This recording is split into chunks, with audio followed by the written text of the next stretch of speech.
Hey, hey, mamas. Welcome back to Conquering Chaos, a mom's guide to self-care insanity. I'm your host, Sydney Crow, and today we have Tiffani Domikos. She is located in Denver, Colorado, and is the founder of Holy Living Coaching and Consulting.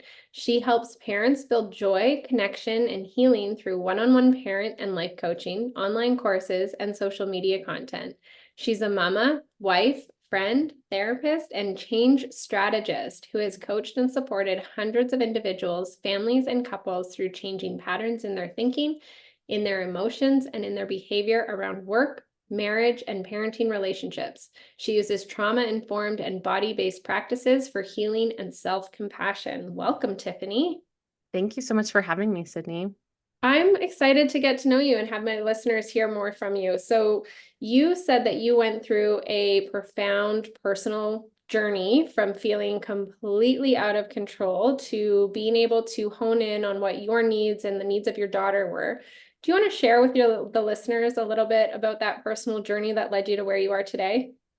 Yeah, I'd be happy to. I got married a little bit later in life. So I was in my 30s when I got married and then became a mom. And I've been a therapist working with kids and families for 15 years, probably closer to 10 years at that point when I became a mom. But I sort of thought, I've done a ton of healing. I work with parents every single day. This is going to be no big deal. It's going to be an easy transition.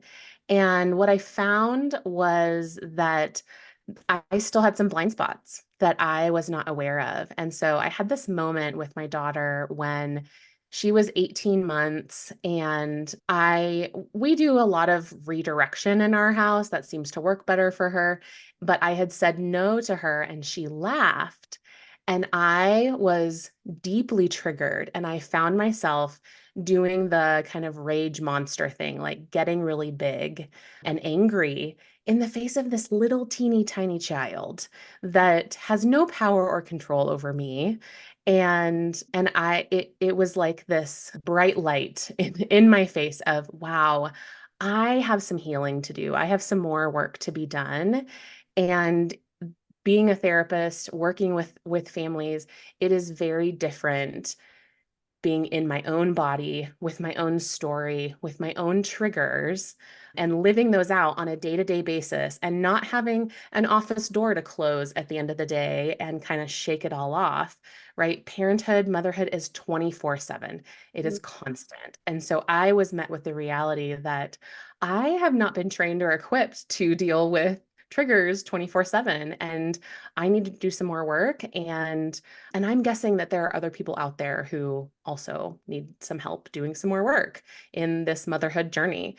And so I really dug deep. I worked with my therapist, I worked with some friends who are therapists to figure out, what are these triggers? Where are they coming from? Is this really about my parents? Is this about something, flawed in me? And coming to a place where it was like, everybody has this stuff. Everybody gets mad. Everybody gets overwhelmed, especially in motherhood. And when we don't have or use the skills that we have to manage our relationships, to manage our bodies and our brains, then yeah, we're gonna have big feelings and those are gonna come out to the people around us. Yeah, absolutely. I think you kind of hit the nail on the head there where like nothing really ever prepares you for the fact that motherhood is 24/7. Yeah. You can do all the personal development and coaching, and you were able to help families prior to becoming a mom. Hmm. Yet the second that you were in that environment, it was completely overwhelming because there is a really big shift there. It's like Hmm. this whole new identity that you're having to wear, this whole new set of skills that you're having to develop Hmm. and learn and grow with your, a baby on your hip or a toddler on your hip at the same Hmm. time. And, it is overwhelming. Hmm. So how does that translate now into how you help parents and coach them? Do you do a lot of like preemptive type stuff before they become a parent, or are you there more kind of after the chaos kind of is consuming? Yeah, most of my clients are, it's after the chaos is ensuing. And unfortunately, therapy is kind of set up to be sort of a last resort when people are really desperate and are really struggling. I am working with some lactation consultants who were trying to get ahead of that, right? Infanthood, the initial stages of postpartum, those are kind of the times where moms, what we're seeing in the research is that moms' brains are sort of reorienting, especially first-time moms, to the world of motherhood. And that is a really important time to get some good practices set up, some good habits of, we call it self-care, but I really talk to people about you're taking care of your brain and body and how they connect to each other. I think it's easy in postpartum to kind of disconnect from our bodies because our bodies are so needed in that postpartum period. But if we can stay connected and really understand what does our body need physically, what do we need emotionally, what do we need spiritually, how can we feed ourselves, and not in a, another to-do list for the self-care for moms, right?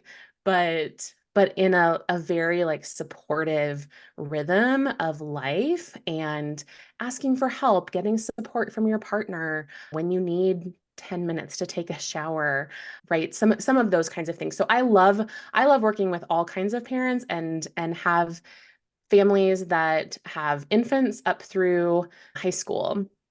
My favorite is really those postpartum mamas who are like, I had no idea what I was in for, and I want to set myself up. Yeah, and I think that that's so important. And that's almost where this podcast was born from, because I Mhm. went through that for almost 9 years where Mhm. I was like, what did I sign up for? Why Yeah. is it like this? I kind of need a refund on adulting. And right, like, and we had a whole bunch of other stuff going on, and I can share that in other podcast episodes. But there was this moment where it was like, this wasn't what the books kind of told me it was going to look like, or this wasn't what the Mhm. movies and the commercials told me it was going to look like. And I was like, maybe Mhm. this is me. Maybe I'm the issue, right? Mhm. And Mhm. there's this notion that self-care is like going to the spa on a week, like a weekly basis or a monthly basis. And then like newborn moms are like, how do you even like put the baby down to have a shower? I remember like literally having my daughter in her car seat, like in one of those chairs while I was showering. She's crying, I'm crying. I'm like, I just need to wash my hair, And it's those you're like, is this really what everyone goes through? Like, where's like how do you Yeah. Google how to have a shower with a newborn? Like there isn't stuff out there for that. And so I think it's really, Mhm. and so it's really interesting to me that you have this team of women that you're working with. I'm assuming women. I mean, there are some Yes. lactation consultants that are Yes. men, but like very few and far between. And so working with them to build this in your area, in your Mhm. community, and hopefully into an online space so that women around the world can start having more resources at their fingertips, because there is those moments where you are desperate and Googling, how do I have a Mhm. shower with a newborn? Like, what Mhm. do I do? And really bringing this conversation to it takes a village, right? There was this separation, back in the 40s, 50s, there was a village, and Mhm. life has just gotten kind of overwhelmingly busy for Mhm. everyone. And we almost wear it as a badge of honor, Yeah. right? Where it's like, how are you? Oh, I'm busy. And so now there's almost this lack of village. So I really Mhm. appreciate you guys bringing the village back to the forefront. I think that's really powerful. Well, Now, and I think that the other thing that I want to pull out from what you said is this feeling from moms of there's something wrong with me. I'm broken. And I think normalizing that for new moms, but I think for all moms that, hey man, it's not just you. And it's normal to have hard days. And it's normal to feel complete euphoria at points with your kiddos. And it's normal to feel nothing. And so when we can support ourselves, our bodies, our brains, our emotions, then we normalize some of that. We also have some more evenness in our days. The highs aren't so high, the lows aren't so low, and we can find that middle ground. But yeah, like you said, it's not just you, it's not just me, right? This is part of that process, and saying that I had friends who said, oh, parenthood is terrible. You never get time alone. You never get this, this, and this. And then other people who say, oh, it's so amazing and it's so wonderful and everything is so great. And my experience was somewhere in between those. And I think there are lots of women who are like, well, what am I supposed to feel? What am I supposed to, right? And so my work really is to normalize, hey, whatever you're feeling is normal. And let's figure out what for you is needed for you to feel supported.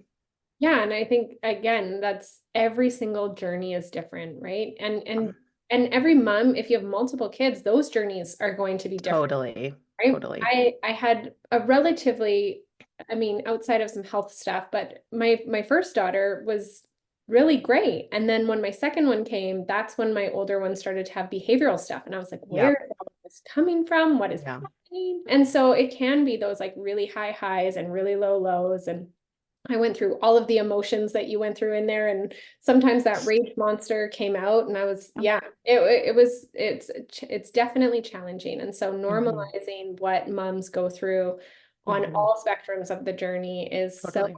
it's just really powerful, and I think it's a really Yeah. important conversation for us to be having.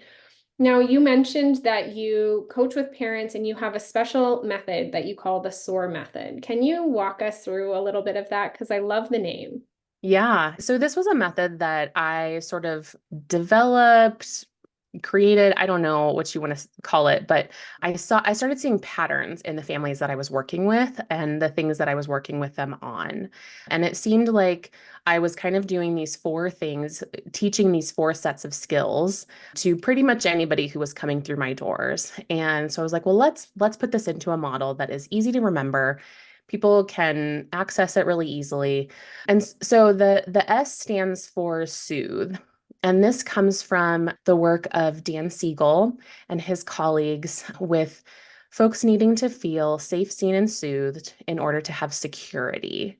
When we have a secure base in ourselves, that is sort of that space of we are centered. We are our sort of best version given the circumstances. And I say that with that caveat of given the circumstances. So if I'm in on a mountaintop by myself and I've had 3 days of alone time, I'm a very different centered version of myself than in the middle of family life chaos, right?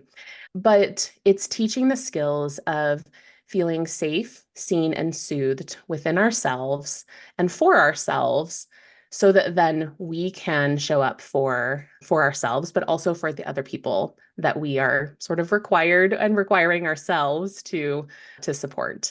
The second skill is observation. So once we have that soothing down, we're observing what happened. So maybe someone sort of flipped their lid, that rage monster came out. And what I tell people is their first job is to soothe themselves. I don't care why it happened, like make sure everybody's safe, but lay on the floor, take some deep breaths, do what you need to do to feel safe, seen, and soothed in yourself. And then go to the next step of observation. Look around. Why did this happen? Where did this come from? It probably didn't come out of left field. There were probably some things along the way, right? Take in that information and then do an assessment. Okay, do what needs to happen now? Where did this come from? How do I need to respond? And then that last step is the response. And so it's giving parents some tangible steps and skills to develop and practice, which I think practice is really important when we're developing skills. You're not going to get it right the first time. You're not going to get it right the second time. It's lots and lots of practice of those skills so that then when that response time gets shorter and shorter between being triggered and responding in the way that you want to as the parent that you want to be. I think that that's really amazing. And I love the acronym. And it is really important to note that, you aren't going to get it right the first or second time, or maybe the third, fourth, or fifth, right? Right. That's right. It definitely takes practice. And sometimes, I mean, in our personal experience, I feel like sometimes my daughter can flip her lid out of left field. And Totally. it is that kind of assessment after the fact where I'm like, where did this actually come from? Right? Yeah. My first observation is like, well, it came out of nowhere. It did come out of left field. Hmm. But then, I can think back and see maybe there were hunger cues or tired cues, Totally. or maybe it's just an overstimulating experience for her, Mhm. right? Because they struggle with those. And I'm Mhm. now learning to, just co-regulate with my daughter. That's been a big Yes. thing for us, is I can start to sense her energy where it's like, okay, maybe you just need me to wrap my arms around you right now. I don't need to Mhm. get mad about this. Let's figure this out together. But first and foremost, sending her to her room to regulate on her own doesn't necessarily work for her. So it's like I Mhm. have to sometimes remember to just pause. And even if it feels like I'm going to be late for the 100 millionth time at something, Yeah.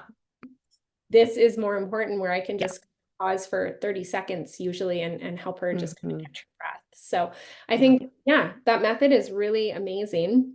Is there any other pieces of advice that you'd love for the listeners to know? I think the two things that came up for me when I was thinking about this interview was self-compassion. And I know some of your other guests have talked about that. I think that's a big thing in the mamahood space lately, and in, I think, mental health spaces lately. But I think it's really important. And I have a friend who says self-awareness is wasted without self-acceptance.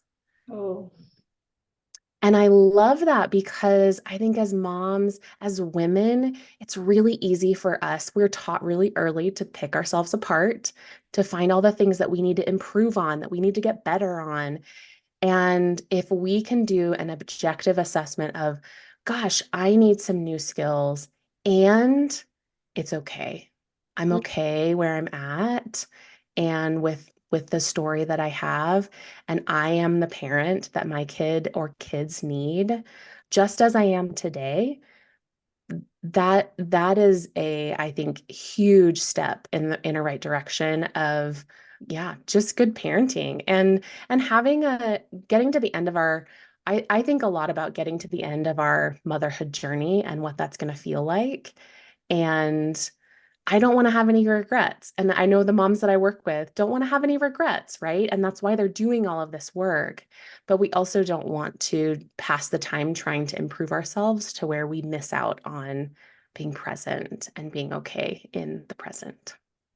yeah. I mean, that's a really, really just, I keep saying powerful, but it is a really profound message, right? And I think it's important that we show our self-compassion in a way that it models for our daughters, especially Hmm. our sons too, but really our daughters, where Yeah. we just stop passing on this people-pleasing torch, Yeah. Yeah. right? I think generation to generation, it's getting a little bit better over time, but Yeah, for it would sure. be nice if we could raise a next generation of daughters who got to, 18 or 20 and didn't say, oh, I need to learn how to unlearn all this people pleasing. Yeah. Yeah, yeah, for sure, for sure. The other thing that I was going to mention, just that I've seen in my work and with myself, is making sure that we're going slow. Go slow. Give yourself time. Don't expect quick fixes for something that has taken, 20 or 30 years to build that habit. And so I work a lot with people and with myself on, I'm just going to literally slow down my movement, slow down my body, and the brain then will mirror that. It will do what our body does. And that has been really powerful also for me, but also for the women that I work with in helping them acclimate to new things that they're trying to implement. If we can go slow, our brains can catch up. Yeah, and I mean, I think that goes back to, the message that we were trying to say about just this mentality of being busy, right? Yes. If we can just hit pause, I think, and I mean, I'm on social media a fair bit for work, and I know that you are as well, but Yes. it is really just a window that we're seeing into people's lives, and it creates this comparison that we're in this race against Yes. everyone else. Like, oh, so and so is doing that, I got to do that too, and I've got to do this. And I think having that ability to just say, I'm just going to go slow here, and I'm going to Mm-hmm. enjoy the process, and I don't need Mm-hmm. to wish time away or waste it. Mm-hmm. That was one of my and I don't say this word very often or very lightly, but that was one of my biggest regrets of parenting is that Mm, would wish for bedtime to show up, and I would mm, wish for, I was like, oh, when they get a little bit older, it'll be so much easier. And now I mhm. look back and I'm like, Yeah. oh, I wished so much time away that I Yeah. would love to go back and just have a do-over for a little bit. I know that's not possible. So I just want to thank you so much for those messages. I think that the Yeah. listeners will really resonate with that. And I really appreciate you coming on the show today. Yeah. Thank you so much for having me. I really appreciate it. Thank you guys for tuning into today's episode where we help you conquer the chaos one day at a time.